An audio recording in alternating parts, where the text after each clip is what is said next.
तो फाइनली ढूंढ लिया आपने। हाँ, मुझे उम्मीद थी आप ढूंढ लोगे।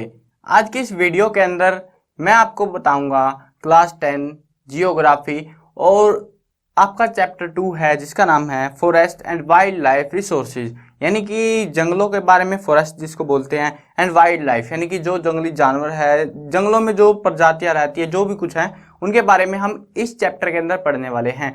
इस चैप्टर के अंदर इस वीडियो के अंदर हम इस चैप्टर को डिटेल के साथ में कवर करेंगे।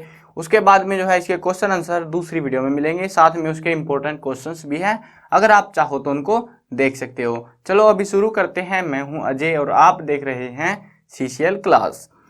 अब देखते हैं यहाँ पे, देखो पहले सीन क्या है, थोड़ी बहुत चीजें समझनी पड़ेंगी, नहीं तो हम थोड़ा सा कंफ्यूजन में रहेंगे। वर्ड आएंगे, कुछ बेसिक से वर्ड हैं जो कि आपको जानने पड़ेंगे। यहाँ पे दो चीजों के बारे में जिक्र आता है। कितनों के बारे में जिक्र आता है? दो के बारे में। एक आता है फ्लोरा, एक होता है फाउना। फोना भी बोलते हैं, फाउना भी बोलते हैं, जैसा मन कर रहा है बोल लो, कोई मैटर नहीं करता। बट हाँ, यहाँ पे ये वर्ड स्पेलिंग्स ध्यान रखना, एक होता है फ्लोरा, एक होता है फाउना। अब देखो हमें पता है ना, जो प्राणी है, जंतु, लाइफ है जो, वो हमने दो हिस्सों में कैटेगराइज कर रखी है। एक तो प्लांट्स में, एक एनिमल्स में, है ना। एनिमल्स के अंदर जो भी एनिमल्स हैं, प्लांट्स के अंदर जितनी भी स्पीशीज ऑफ प्लांट्स हैं। स्पीशीज होती हैं प्रजातियां, ठीक है, क्या होती हैं? प्रजातियां। जैसे कोई भी इंसान है, इंसान होते हैं ना, भारत के इंसान अलग दिखेंगे, चाइनीज अलग दिखेंगे, रशियंस अलग दिखेंगे, तो वो सीन, ठीक है। अब देखते हैं आगे। अब यहाँ पे जो फ्लोरा है ना, जो हमारा फ्लोरा है वो यूज किया जाता है प्लांट्स की स्पीशीज के लिए। किसके लिए यूज किया जाता है? प्लांट्स के लिए। और फाउना एनिमल्स के लिए, ठीक है। अब ये चीज याद रखनी बहुत जरूरी है, नहीं तो क्योंकि बहुत बार आया हुआ है 2 नंबर में फ्लोरा एंड फाउना क्या होता है, 1 नंबर में दे देते हैं, मूड की बात है। लेकिन अगर क्वेश्चन आता है, कितना आसान सा क्वेश्चन है, flora is denoted for the plants and fauna is denoted for the animals, ठीक है। अब देखते हैं आगे क्या सीन होगा। देखो ट्रिक याद रखने की, देखो कंफ्यूज होता है, मुझे पता कंफ्यूजन होगा। फ्लोरा एंड फाउना, हर जगह पे जब भी ये वर्ड का जिक्र आएगा सेम इसी मैनर में होगा, फ्लोरा एंड फाउना। कभी भी ऐसा लिखा नहीं मिलेगा फाउना एंड फ्लोरा, ऐसा नहीं लिखेंगे, फ्लोरा एंड फाउना लिखेंगे, ठीक है, हमेशा ऐसे ही लिखेंगे। और अब जो है पहले नंबर पे प्लांट आएंगे, दूसरे पे एनिमल्स आएंगे। ऐसे उदाहरण के तौर पे मतलब मान के चल सकते हो आप कि हमें जिंदा रहने के लिए, एनिमल्स को जिंदा रहने के लिए पेड़ों की जरूरत है, तो पेड़ पहले नंबर पे आएंगे। तो इस तरीके से आप इसको याद रख सकते हो।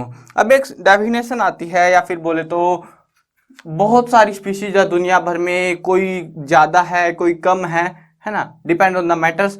अब उन सारी अलग अलग स्पीशीज के कॉम्बिनेशन को, है तो अर्थ के अंदर, तो जितनी भी स्पीशीज इस अर्थ के अंदर पाई जाती है, प्लांट्स की हो, एनिमल्स की हो, तो उसे हम बायोडाइवर्सिटी बोलते हैं। देखो ऐसे नहीं है कि सीधा बोल देंगे बस बायोडाइवर्सिटी क्या है, सारी स्पीशीज, ऐसे नहीं डिनोट कर सकते हम। बायोडाइवर्सिटी होती है एक पार्टिकुलर एरिया के अंदर पाई जाने वाली अलग अलग स्पीशीज, या वो प्लांट्स की हो सकती है या एनिमल्स की। बायोडाइवर्सिटी प्लांट्स के लिए अगर देख रहे हैं तो एक एरिया मान के चलो, 1 स्क्वायर किलोमीटर में जो है हमें कितनी स्पीशीज मिल रही है, मान के चलो 20,000 मिल रही है हमको, ठीक है। तो ये जो 20,000 है, इसकी बायोडाइवर्सिटी है।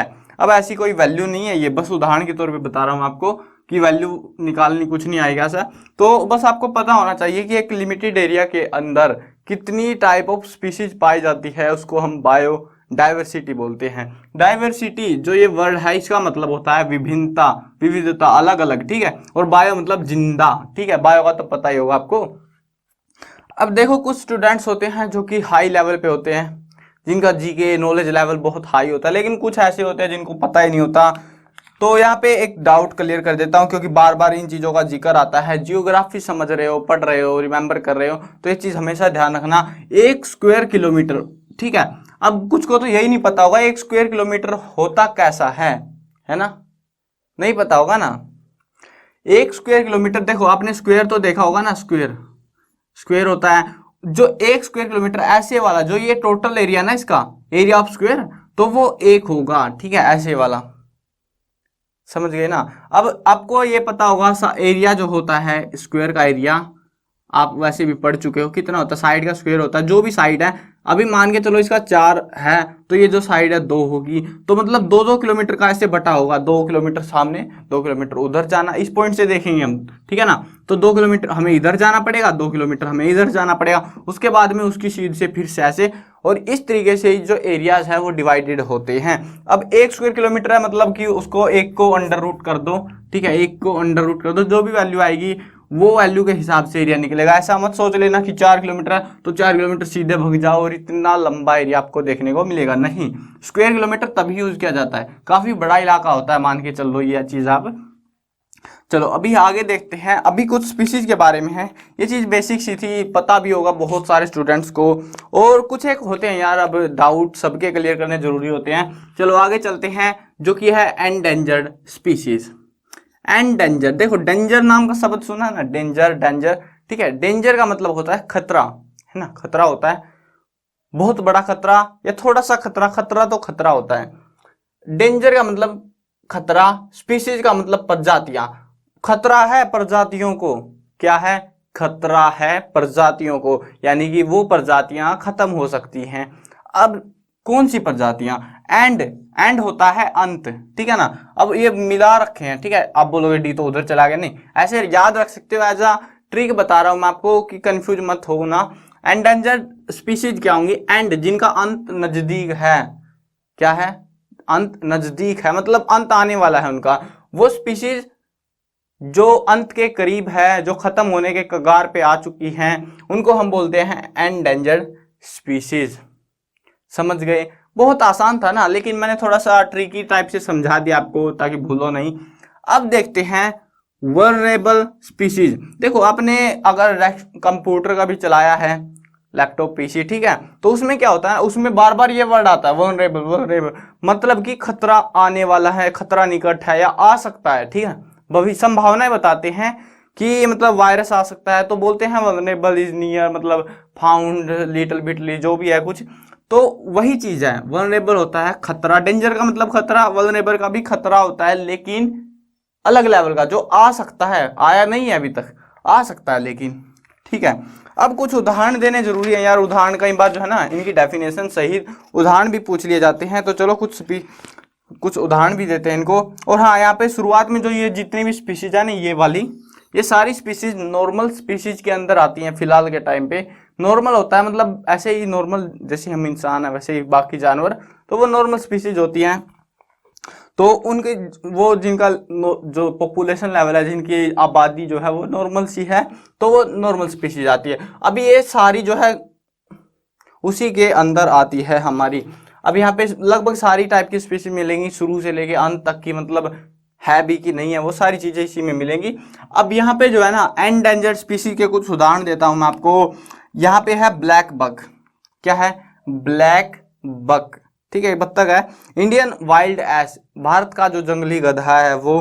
Crocodile, Indian rhino, lion tailed macaque sangai, ठीक है ना, जो कि मणिपुर में पाया जाता है। अब ये जो है कुछ जानवरों के नाम है, आप बुक से रिमेंबर कर सकते हो, ये चीज कोई ज्यादा बड़ी नहीं है कि लिख लिख के बताऊंगा एक एक को, तो काफी सारे एग्जाम्पल्स आएंगे। अब मैंने बता दिए हैं, तो आमतौर पे याद रखो क्रोकोडाइल को, ठीक है, क्रोकोडाइल याद रख लोगे। इंडियन वाइल्ड एस, ये दो जानवर को याद रख सकते हो आप आराम से। तो एक तो गधा हो गया और एक मगरमच्छ हो गया हमारा, जो कि इसके अंदर आता है, जिनको खतरा है, जो खत्म होने के कगार पे पहुंच चुके हैं। अगला आता है वल्नरेबल स्पीशीज, मैंने बता ही दिया है, वो स्पीशीज जो खतरे के नजदीक हैं। तो यहाँ पे बता रखा है, these are the species whose population has declined to level from where it is likely to move into endangered species, मतलब उनका जो वो प्रजाति जो है ना, आबादी जो है, वो उस लेवल तक अभी नहीं पहुंची है, लेकिन भविष्य में जो काम हो रहे हैं उनके साथ में, उसके चलते भविष्य में वो स्पीशीज भी एंडेंजर्ड स्पीशीज में आ जाती हैं। अब क्या होता है ना, एंडेंजर्ड स्पीशीज को स्पेशल ट्रीटमेंट दिया जाता है क्योंकि वो खतरे के नजदीक होते हैं, तो उसको बचाने के लिए हम गवर्नमेंट या फिर लोग भी बहुत सारे कदम उठाते हैं, जो कि आपको आगे पता लगेगा, ठीक है। अब वल्नरेबल स्पीशीज के अंदर कुछ एग्जांपल्स देखो आप, तो यहाँ पे है ब्लू सीप, ठीक है, उसके बाद गैंगेटिक डॉल्फिन, एशियाटिक एलिफेंट, हाथी है एशिया का हाथी, जो एशियन हाथी होता है वो जो है जल्द ही खतरे के नजदीक हो जाएगा, कम हो रहे हैं। अब आती है रेयर स्पीशीज। नाम से ही पता लग गया रेयर, रेयर मतलब रेयर रेयर, ठीक है, मतलब बहुत मुश्किल से मिलती है वो चीजें। रेयर स्पीशीज वो स्पीशीज जो बहुत मुश्किल से ढूंढने पे मिलती हैं, वो उनको बोल रहे हैं रेयर स्पीशीज, ठीक है। अब यहाँ पे कुछ उदाहरण देखो आप, हिमालयन ब्राउन बियर, आपने सफेद भालू देखा होगा, इमेजेस भी देखियो, ब्राउन बियर कभी नहीं देखा, काला भालू भी मिल जाएगा, ब्राउन बियर नहीं मिलेगा, बहुत मुश्किल से मिलेगा, ठीक है। डेजर्ट फोक्स मिल जाएगा, मतलब नहीं, मुश्किल से मिलेगा, ठीक है। वाइल्ड एशियाटिक बुफेलो, हॉर्नबिल, तो ये सारे जानवर ऐसे हैं जो रेयर स्पीशीज के अंदर आते हैं। अब आती हैं एंडेमिक स्पीशीज। एंडेमिक, अब इसका क्या बताऊं, ये भी सेम सा ही है, ज्यादा फर्क नहीं है। देखो सबसे पहले ये खतरे पे थे, इनको खतरा आने वाला था और ये मिल ही नहीं रहे, मुश्किल से मिल रहे हैं। अब ये एंडेमिक स्पीशीज क्या होती हैं? These are the species which are only found in a particular region, यानी कि वो स्पीशीज एंडेमिक। देखो मान के चलो, डैम से याद रख लेना, डैम, ठीक है, ऐसे कोई ट्रिक बना रहा हूं मैं, ऐसे कुछ नहीं है, लेकिन आप चाहो तो याद रख सकते हो। डैम, डैम से मतलब एक इलाका होता है ना, डैम का एक, हाँ इतना एरिया है, तो वैसे ही आप याद रख सकते हो कि एंडेमिक यानी कि एक एरिया के अंदर ही वो पाए जाएंगे, एक पार्टिकुलर एरिया में। जैसे मान के चलो कि हरियाणा के अंदर वो पाए जाते हैं, तो कहीं और नहीं मिलेंगे दुनिया में, सिर्फ हरियाणा में मिलेंगे। जैसे कंगारू ऑस्ट्रेलिया में पाए जाते हैं, तो वो सारी वो वैसे उस टाइप की स्पीशीज एंडेमिक स्पीशीज होती हैं। तो उदाहरण के तौर पे बता रखा है Andaman teal, Andaman wild pig, Nicobar pigeon, mithun, Arunachal Pradesh में कोई होगा पक्षी, मेरे को ध्यान नहीं है ना, मैंने देखा कभी। तो ये हो गया आपका एंडेमिक स्पीशीज। अब लास्ट आती है एक्सटिंक्ट स्पीशीज। स्पीशीज बहुत सारी थी, इंसानों ने हमला बोल बोल के कि हम तो मीट मच्छी खाएंगे और जिंदगी जिएंगे, उसके चक्कर में बहुतों का शिकार कर डाला और उनको एक्सटिंक्ट कर डाला, मतलब वो खत्म हो चुकी है, वो अभी इस दुनिया में नहीं बची, एक भी नहीं बची, ठीक है। तो उसको बोलते हैं हम एक्सटिंक्ट स्पीशीज। उदाहरण के तौर पे यहाँ पे बता रहे, देखो नॉर्मल उदाहरण तो है लाखों करोड़ों साल पहले जो डायनासोर खत्म हो गए थे, तो हम मानते हैं, अजम्पशन है हमारी, ऐसा कोई अथॉरिटी नहीं मिली ज्यादा कि हाँ वो डायनासोर ही थे, बस नाम रख लिया, ठीक है, बड़े बड़े जानवर थे उनको, जिनको हम डायनासोर बोलते हैं, तो वो एक्सटिंक्ट हो चुके हैं फिलहाल के टाइम पे, एक भी नहीं मिलेगा आपको, ना ही कभी भविष्य में मिलने वाले हैं, तो उनको बोलते हैं एक्सटिंक्ट स्पीशीज। अब फिलहाल के टाइम पे क्या हुआ था, पिंक हेडेड डक, ठीक है, उसके बाद एशियाटिक चीता, जो कि मतलब सबसे तेज धावक, मतलब रनर है एनिमल्स के अंदर, वो जो है खत्म हो चुका है, नहीं मिलता अब वो, ठीक है। तो अब देखते हैं आगे। अब इन्होंने कुछ है ना एशियाटिक चीता के बारे में बता रखा है कि उसकी जो आंखें होती है ना, जैसे आंसू होते हैं, आपने देखा होगा इमेजेस वगैरह भी, तो पहले मिलते थे, पहले की फुटेज पड़ी हुई है लोगों के पास में, तो आंखों से यहाँ से निकलते हुए आंसू टाइप में और यहाँ तक आते हैं मुंह तक, तो वो आपने एनिमल देखा होगा, वो होता है एशियाटिक चीता।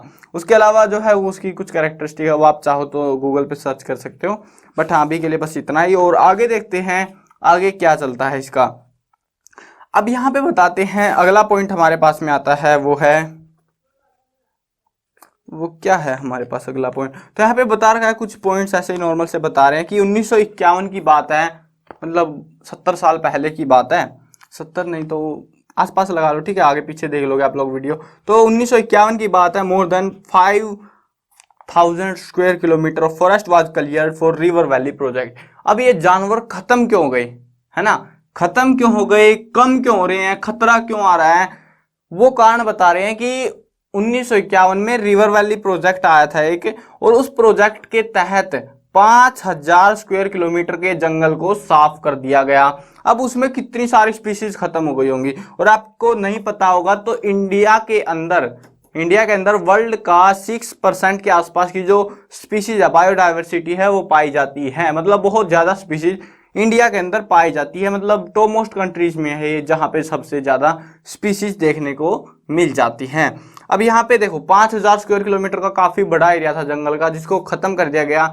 उसके अलावा माना जाता है कि जो डैम है, डैम बनते हैं, तो एक डैम आया था कोई, तो यहाँ पे उस डैम के चलते भी नर्मदा सागर प्रोजेक्ट, इसके तहत मध्य प्रदेश में भी 40,000 हेक्टेयर, मतलब हेक्टेयर होता है एक किले के आसपास जमीन जो होती है वो उसको हेक्टेयर बोलते हैं हम लोग। अगर आप गांव से हो पता लग गया होगा। तो 40,000 हेक्टेयर 40,000 किले जमीन जो है वो खाली कर दी गई जंगल की, ठीक है। उसके अलावा जो है एक कारण ये भी है कि माइनिंग जहाँ पे होती है, अब माइनिंग का आपको पता होगा, अगर इंडिया के मैप में मैं आपको बताऊं तो अभी फिलहाल तो मैप मैं रफली ड्रॉ कर पाऊंगा क्योंकि मेरे पास अभी ऐसा मैप कोई है नहीं। तो मैप को देखो आप थोड़ा सा, तो ये ऐसा सा मैप है, बिल्कुल रफ है, ठीक है, ऐसा नहीं है कि कुछ अच्छा सा मिलेगा आपको,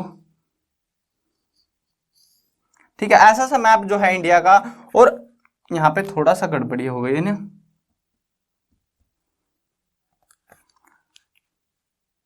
ये लो, ठीक है। अब ठीक है, तो अब ये देखो ये ऐसा मैप है कुछ इंडिया का, और यहाँ पे जो हमारा ये वाला इलाका होता है ना, ये वाला इलाका, यहाँ पे माइनिंग बहुत ज़्यादा मात्रा में होती है क्योंकि यहीं पे से हमें कोल मिलता है, मेटल्स मिलती हैं, जो भी कुछ मिलता है बहुत सारी चीज़ें वो सारी इस वाले इलाके में से मिलती है। उड़ीसा, झारखंड, छत्तीसगढ़ इस वाले इलाके में ही पाई जाती है, कुछ इलाका मध्य प्रदेश का है। तो यहाँ पे आपको पता होगा ये वाले इलाके में हमने शायद पिछले चैप्टर में पढ़ा था, इस वाले इलाके में एक सबसे बड़ा डेल्टा है सुंदरवन डेल्टा, जो कि काफ़ी बड़ा है और मतलब दुनिया का सबसे बड़ा डेल्टा है, दुनिया का सबसे बड़ा इलाका है जंगल का, जिसको मतलब यहाँ पे जानवर रहते हैं, ऐसा नहीं है कि रहते नहीं है, जानवर रहते हैं, लेकिन यहाँ पे माइनिंग की वजह से वो माइग्रेट नहीं कर पाते। कुछ जानवर होते हैं, एनिमल्स स्पीशीज होती हैं जो सीजनल माइग्रेशन होता है जिनका, एनिमल्स की स्पीशीज का, तो वो माइग्रेट नहीं कर पाते और उसके चलते वो मारे जाते हैं, ठीक है।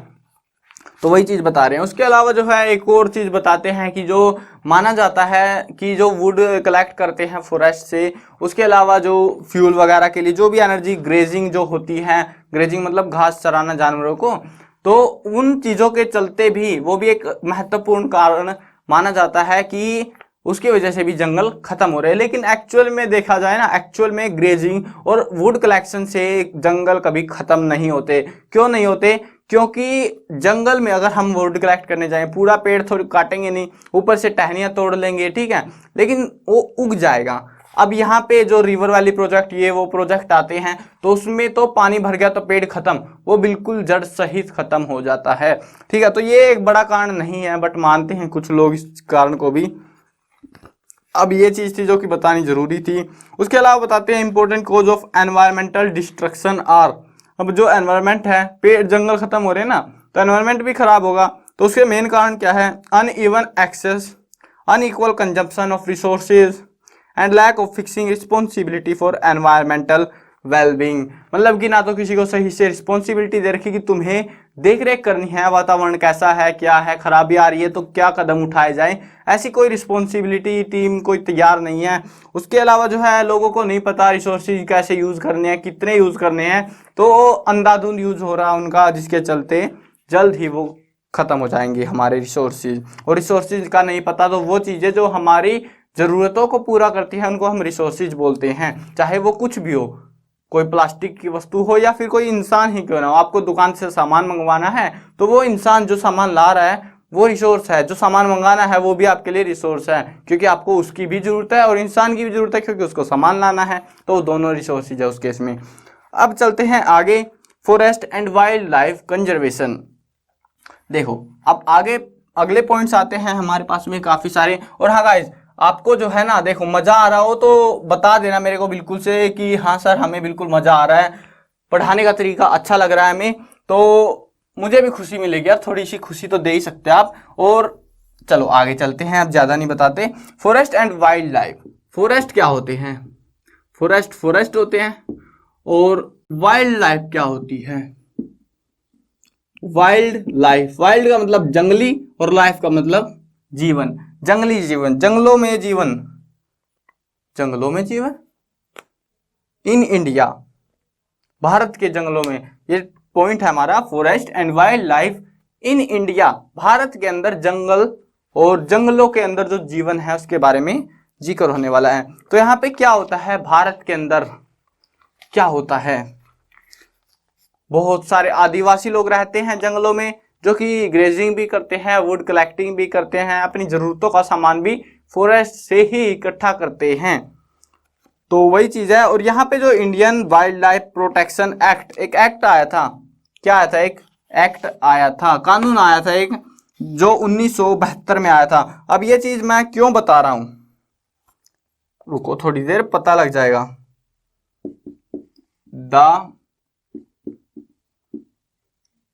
Indian wild life protection act, ठीक है।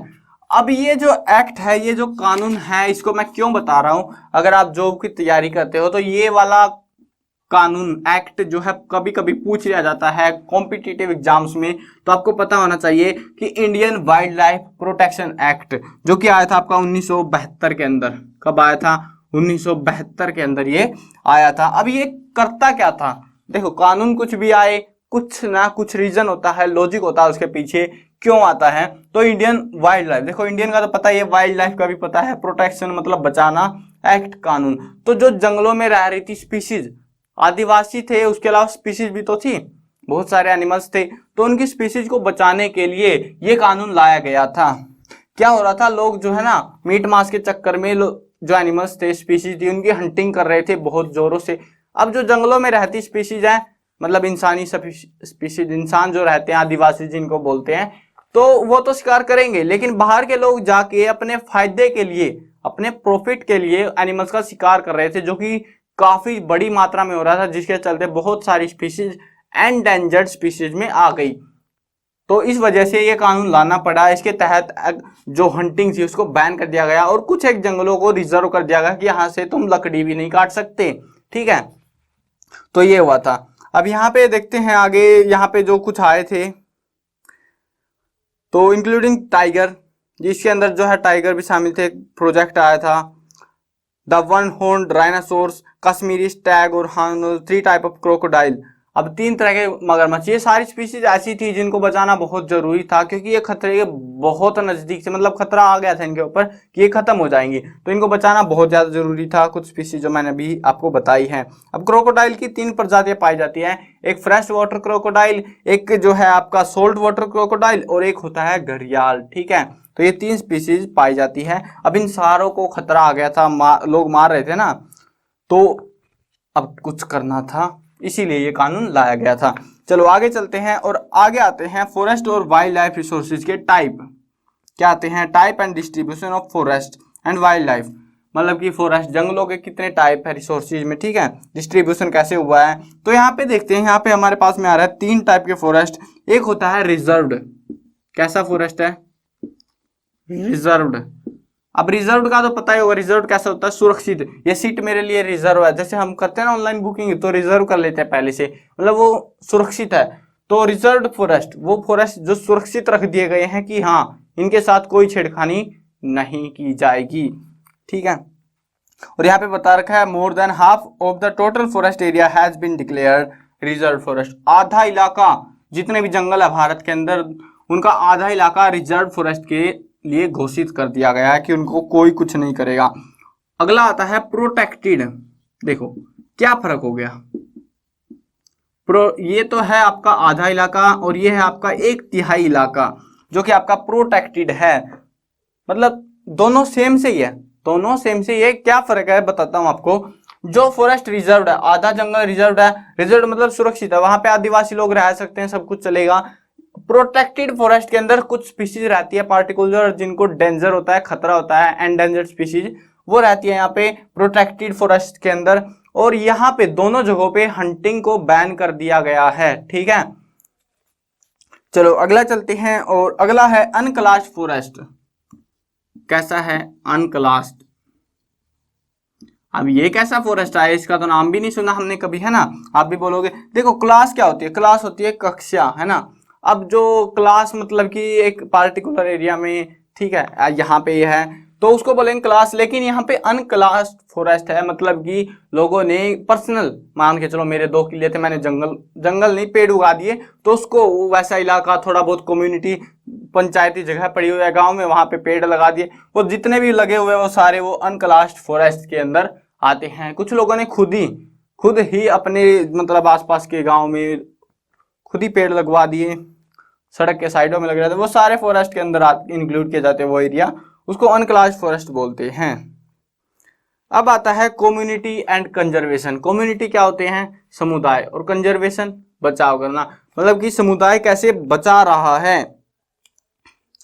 तो क्या हो रहा था? जानवरों के साथ में अत्याचार, इंसानों ने कब्जा कर लिया। जानवर बेचारे क्या करते? तो कहीं जगहों पे पेड़ों को काट काट के, जंगलों को फायदे के लिए, अपने फायदे के लिए पर्सनल उनको यूज किया जा रहा था। लोगों ने बहुत सारे कदम उठाए। उदाहरण के तौर पे यहाँ पे बता रखा है, जो कि काफी बड़ा कदम था, Sariska tiger reserve. Sariska tiger reserve Rajasthan के अंदर है ये। तो वहां के लोगों ने इसके लिए बहुत लड़ाई लड़ी, और यहाँ पे जो है ना 1200 हेक्टेयर, मतलब कि हेक्टेयर होता है किला, मैंने आपको बताया था, तो 1200 किले 1200, ठीक है। तो इतने बड़ी जमीन को जो है जंगल था वहां पे, ठीक है, उसको छोड़ दिया उसको बचाने के लिए, और वहां पे पेड़ लगाए खुद ही आपस में, आसपास के इलाके में, और लोगों ने बहुत बड़ा कदम उठाया, जिसके चलते उसको बचा लिया गया वहां के जंगल को, नहीं तो वो खत्म कर दिया जाता, ठीक है। वहां पे कुछ मिनरल वगैरह मिल गए थे और उसके चलते उसको खत्म करने वाले थे, लेकिन लोगों ने कदम उठाया, आसपास के गांव वाले लोग इकट्ठा हुए और उसको फाइनली बचा लिया गया। अब वैसे ही जो है और भी मूवमेंट्स आई थी, आपने नाम सुना होगा चिपको मूवमेंट का। चिपक चिपक चिपको, नाम से पता लग गया, चिपको जाओ और चिपको, फेविकोल का जोड़ है ये, चिपक जाओ बस। तो इसमें क्या हो रहा था? पेड़ों की कटाई हो रही थी, एक सीजन आया था, मतलब होता है ना ट्रेडिशन टाइप में, ये अंग्रेजों के टाइम की बात है शायद से, मेरे को पक्का तो ध्यान नहीं है, बट हाँ यहाँ पे जो है क्या हुआ था, जंगल बहुत बड़ी मात्रा में कट रहे थे, जो पेड़ मिलता उसको अपने प्रॉफिट के लिए, पर्सनल प्रॉफिट के लिए काट दिया जाता। और लोगों ने क्या किया, अब जंगल खत्म होते उनको लग रहा था स्पीशीज उनके गांव में घुसने लगी, बहुत सारे जानवर और इंसानों का शिकार करने लगी, उसके बाद में जो है वो स्पीशीज खुद भी खत्म होने लगी। तो उनको लगा कि ऐसे तो तबाही मच जाएगी, इंसान भी मारे जाएंगे, जानवर भी बहुत सारे मारे जाएंगे। लोगों ने क्या किया, पेड़ों से जा जाके चिपके किया, हाँ पहले मेरे को काट फिर पेड़ को काटियो, अब इंसान को तो काटेगा नहीं, तो इस वजह से उस जंगल को बचा लिया गया। ये बात है हिमालय की, ठीक है, हिमालय वाले पेड़ों को बचाया गया चिपको मूवमेंट के तहत। वैसे ही और भी कई सारी मूवमेंट आई थी, फार्मर्स ने जो है, मतलब किसानों ने मिलके और सिटीजन ग्रुप्स ने, उन्होंने कुछ आंदोलन लाए, जैसे बीज बचाओ आंदोलन टिहरी के अंदर आया था ये, उसके अलावा नवाद्या, ठीक है, नवधान्य आया था। अब देखो बीज बचाओ आंदोलन क्या था, इसके तहत जो है ना हम लोग क्या करते हैं, उर्वरक डालते हैं, मतलब फर्टिलाइजर्स डालते हैं ना, पेस्टिसाइड्स वगैरह, तो उनको बोला कि उनको कम करो और एक अच्छा प्योर बीज लेके आओ मार्केट के अंदर, ताकि लोगों की सेहत के साथ खिलवाड़ ना हो और लोगों को एक बेहतर खाना मिल सके। बीज बचाओ आंदोलन, ठीक है, ये था वो आंदोलन, और ये था आपके इस पाठ में। आई होप आपको समझ में आया होगा, और आप में से कितनों को इस वीडियो को देखने में मजा आया, वो ही लाइक ठोक के जाना, और आखिर तक देखे हो तो यार बता देना कि हाँ हमने पूरा पाठ समझ लिया है, हमें मजा आ गया है, कोई दिक्कत नहीं है, कोई डाउट नहीं है। और हाँ अगर डाउट बचा है ना अभी भी इस चैप्टर में, तो यार मत टेंशन लो ना, कमेंट करो, बस मैं बताऊंगा आपको क्या दिक्कत है, आपको जो भी दिक्कत है वो सोल्व की जाएगी। चलो वीडियो खत्म करते हैं। मैं कवर करने वाला हूँ क्लास 8, 9, 10, 11 और 12th क्लास की सभी सब्जेक्ट की videos, Hindi medium English medium दोनों में होने वाली है। तो यार इंतजार किस बात का, इस तरह में सब्सक्राइब का बटन है, सब्सक्राइब कर लो, साथ में घंटी आएगी उसको दबा देना, ताकि कोई भी अपडेट आपसे छूटने ना पाए।